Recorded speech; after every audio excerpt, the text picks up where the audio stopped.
एक समय की बात है। एक छोटे से गांव में एक किसान रहता था। उसका नाम रामचंद्र था। रामचंद्र एक बहुत ही मेहनती और परिश्रमी किसान था। वह गांव के खेतों में दिन रात मेहनत करता और अपने परिवार को आवश्यकताओं के लिए पूरी तरह से संतुष्ट करता था। एक दिन गांव में अकाल पड़ गया। बारिश नहीं हो रही थी और जमीन सूख गई थी। सभी किसानों को अपनी फसल के लिए चिंता होने लगी। लेकिन रामचंद्र डरने वाले नहीं थे। वह जानता था कि मेहनत से किया हुआ काम कभी बेकार नहीं जाता है। रामचंद्र ने अपने खेतों को और अच्छे से सिंचित करना शुरू किया। वह रात दिन मेहनत करता रहा, पानी की बचत करता रहा और पौधों की देखभाल में विशेष ध्यान देता रहा।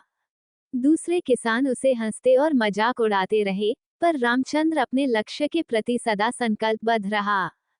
कुछ समय बाद बादल उमड़ आए और बारिश शुरू हो गई। रामचंद्र की खेती के पौधे जीवंत हो गए और उनकी फसल बढ़ने लगी। वो खुशी से झूम उठा, क्योंकि उसका मेहनत और धैर्य उसे उनके सपनों की प्राप्ति तक पहुंचा रहे थे। फसल काटने के बाद रामचंद्र ने अपनी परिवार के साथ आराम से खुशहाल जीने का आनंद लिया।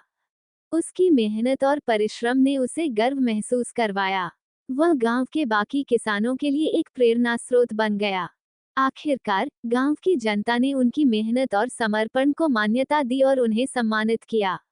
रामचंद्र की कहानी और संघर्ष गांव के अन्य किसानों को भी प्रेरित करते रहे। इस कहानी से हमें ये सीख मिलती है कि मेहनत, परिश्रम और समर्पण किसानों के लिए अत्यंत महत्वपूर्ण है। यदि हम मेहनत करें और परिश्रम करें, तो हम सफलता के मार्ग पर चलने में सफल हो सकते हैं, चाहे कितना भी कठिनाइयां आएं।